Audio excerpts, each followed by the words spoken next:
कहानी पढ़ेंगे। किसकी कहानी? पंचतंत्र की कहानी। पंचतंत्र में जानवरों के माध्यम से हमें नैतिक शिक्षा की कहानियां जो है बताई जाती है। इसमें जानवरों को पात्र बना के कहानी बनाई जाती है जिससे हमें नैतिक शिक्षा मिलती है। नैतिक शिक्षा मतलब कि हमें क्या अच्छा करना चाहिए और क्या गलत नहीं करना चाहिए।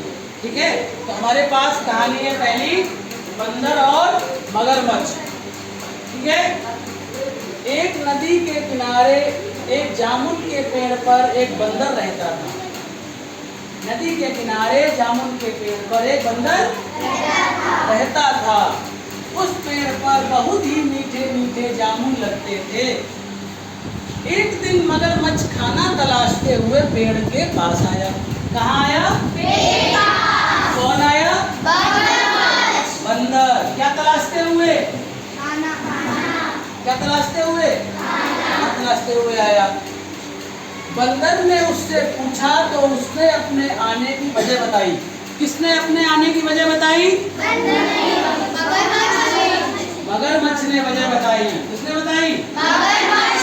बंदर ने पूछा। किससे? मगरमच्छ। जरा तुम सुरक्षा पढ़ो, क्या लिखा है?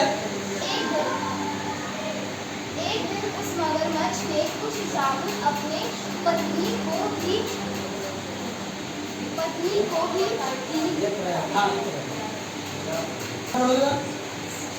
स्वादिष्ट जामुन खाने के बाद उसने यह सोचकर कि रोजाना ऐसे मीठे फल खाने वाले का दिल भी न होगा। पत्नी को से कहा कि उसे उस बंदर का दिल चाहिए और वे बच्चों ने पढ़ाना भी। एक दिन उस मगरमच्छ ने कुछ जामुन अपनी पत्नी को खिलाए। स्वादिष्ट जामुन खाने के बाद उसकी पत्नी बोली कि जो इतने मीठे मीठे जामुन खाता होगा उसका हृदय भी बहुत मीठा होगा। और उसने अपने पति से कहा कि उस बंदर का दिल चाहिए और वो इसी जिद पर आया और कहा कि जब तक बंदर का कलेजा मुझे नहीं मिलेगा मैं ठीक नहीं होंगी। ठीक है, क्या लिखा है यहाँ पर? ठीक है, पत्नी की जिद से मगरमच्छ मजबूर हो गया। जिद कर गई। एक चाल, एक प्लान बनाया। बंदर से कहा कि उसकी भाभी उससे मिलना चाहती है। कौन मिलना चाहती है? कौन है भाभी यहाँ पर? मगरमच्छ की पत्नी। मगरमच्छ की पत्नी बंदर की भाभी है ना। बंदर ने कहा कि वो भला नदी में कैसे जाएगा? भाई बंदर नहीं तैर पाता है, मगरमच्छ तैर लेता है। तो मगरमच्छ ने बोला ठीक है, आप अपनी पीठ पे बैठ जाओ, मैं तुम्हें जो है अपनी पीठ पे बिठा के, अरे ये तो मुझे मार देगा। तब बंदर ने फिर आइडिया लगाया, दिमाग लगाया। क्या दिमाग लगाया बंदर ने? बंदर प्रताप से बोला, ओह मेरे मित्र, तुमने यह बात मुझे पहले क्यों नहीं बताई? मैंने तो अपना दिल जामुन के पेड़ पर संभाल के रख दिया। आप जल्दी से मुझे वापस नदी किनारे ले चलो ताकि मैं अपना दिल लाकर अपनी भाभी को उपहार स्वरूप अपना दिल दे सकूं। अब मूर्ख मगरमच्छ जैसे ही नदी किनारे बंदर को लेके आया, बंदर उछल के वापस किनारे पहुंच गया और क्या बोला?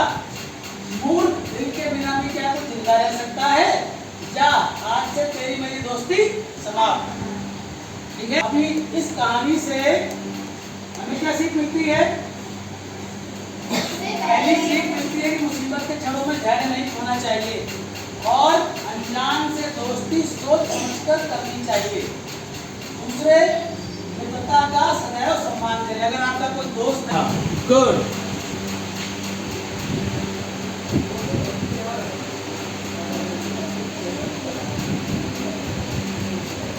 अब हम अगर अगला सवाल पूछें तो मगरमच्छ की पत्नी,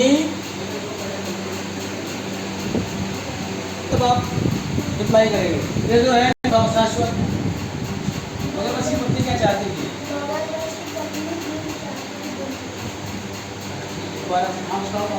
मगरमच्छ की पत्नी चाहती थी कि बंदर का दिल खाए। अगर आप बंदर की जगह होते तो क्या करते?